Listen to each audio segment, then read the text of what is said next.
একদিন কৃষ্ণা নিজের ঘরে বসে মোবাইল ক্যামেরায় সেদিন রাতের ফুটেজগুলো দেখছিল। সেই ক্লিপে দেখা যায় সে হাঁটতে হাঁটতে বুঝতে পারল তার পা যেন নিজে থেকেই তাকে টেনে নিয়ে যাচ্ছে সেই কালী মন্দিরটার দিকে। কিন্তু ধীরে ধীরে মেয়েটা বট গাছের ছায়ার মধ্যে মিলিয়ে যেতে লাগলো। হাই এভরিওয়ান, গল্প টাইমে তোমাদের সবাইকে স্বাগত। অন্যান্য দিনের মতো আজও আমরা হাজির হয়েছি আরো একটা হাড় হিম করা ভূতের গল্প নিয়ে। আজকের গল্প ছায়ার আড়ালে। আজকের গল্পটি পূর্ব বাংলার একটি পুরনো গ্রাম কুলতলির, যেখানে রাত নামলেই মানুষ ঘর ছেড়ে বেরোয় না। গল্পটা মনোযোগ সহকারে দেখো এবং শোনো। ভালো লাগলে অবশ্যই লাইক এবং সাবস্ক্রাইব করে গল্প টাইমের পাশে থেকো। আজকের গল্পের মূল চরিত্র কৃষ্ণা, শহর থেকে আসা এক যুবতী। সে কুলতলিতে এসেছে তার দাদুর পুরনো বাড়িতে কয়েকদিনের জন্য বেড়াতে। বাড়িটা প্রায় 150 বছরের পুরনো। ভেতরটা অন্ধকার এবং স্যাঁতস্যাঁতে। কাঠের মেঝে। বাড়িটার ছাদের কোণে জমে আছে অসংখ্য মাকড়সার ফাঁদ। দেখলেই বোঝা যায় বাড়িটা অনেকদিন পরিষ্কার করা হয়নি। কৃষ্ণা এক সন্ধ্যাবেলায় কুলতলিতে এসে পৌঁছায়। সে গ্রামের পথ দিয়ে হাঁটতে হাঁটতে একটা জিনিস লক্ষ্য করছিল। কেমন যেন গ্রামের মানুষজন তাকে এড়িয়ে চলছে। এক বৃদ্ধ শুধু ধীরে ধীরে বলে উঠল, পূর্ব দিকে মা কালীর মন্দিরের পাশে যে গাছটা আছে ওর ছায়ায় যেন রাতে যেও না। কৃষ্ণা একটু আশ্চর্য হলো। সে কিছু না বুঝে চলে গেল। রাতে খাবার শেষে তার একটু হাঁটার অভ্যাস, তাই সে গ্রামের পথে হাঁটতে বের হল। বাইরেটা ঘন কুয়াশা। সে হাঁটতে হাঁটতে বুঝতে পারল তার পা যেন নিজে থেকেই তাকে টেনে নিয়ে যাচ্ছে সেই কালী মন্দিরটার দিকে।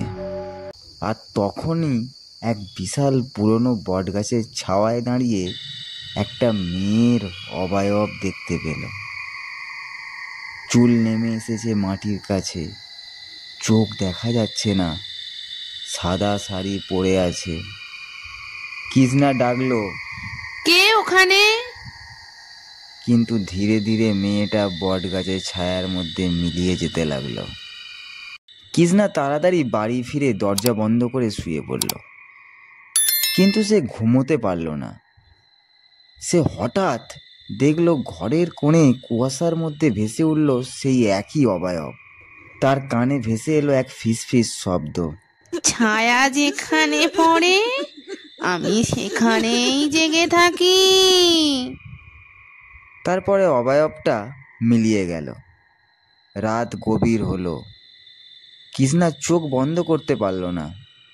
বারবার মনে পড়ছে সেই মেয়েটাকে, আর তার কানে ভেসে আসছে সেই ফিসফিস আওয়াজ, ছায়া যেখানে পড়ে আমি সেখানেই জেগে থাকি। কৃষ্ণা উঠে বসে টর্চ জ্বালিয়ে ঘরের ভেতরটা ভালো করে দেখে, কিন্তু কিছুই নেই। হঠাৎ তার চোখ যায় কাঁচের জানালাটার দিকে। সে দেখে জানালার কাছে একটা স্যাঁতস্যাঁতে ছায়া। ছায়াটা বাইরে গাছের নড়াচড়া করার মতন ছায়া নয়, বরং কেউ যেন জানালার পাশে দাঁড়িয়ে আছে। সে তাড়াতাড়ি দরজা খুলে বাইরে যায়। বাইরেটা কুয়াশায় আচ্ছন্ন, কিন্তু সে কাউকেই দেখতে পেল না। পরদিন সকালে কৃষ্ণা বাড়ির কেয়ারটেকার হরেন কাকার কাছে যায়। তাকে জানায়, কাল রাতে আমি একজন মেয়েকে দেখেছি কালী মন্দিরের পাশে। মেয়েটা যেন খুব অদ্ভুত ছিল, হঠাৎ যেন ছায়ার মধ্যে মিলিয়ে গেল। কৃষ্ণার কথা শুনে হরেন কাকা চুপ হয়ে গেল। তারপর ধীরে ধীরে বললেন, তুমি যাকে দেখেছ এখানকার লোকজন তাকে ছায়ার মেয়ে বলে।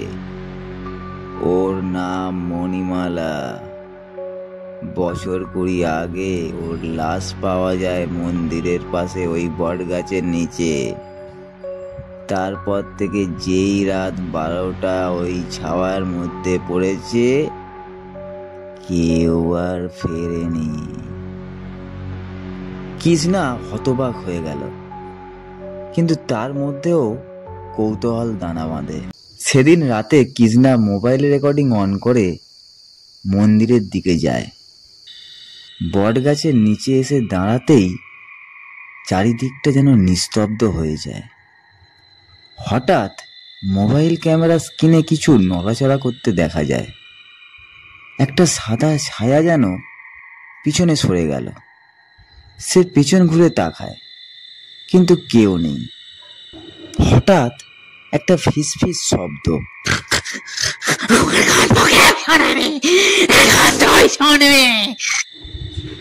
সে আওয়াজ শুনে পিছন ঘুরে তাকায়, আর তারপরেই সেই বিকট মূর্তি দেখে সে মাথা ঘুরে পড়ে যায়।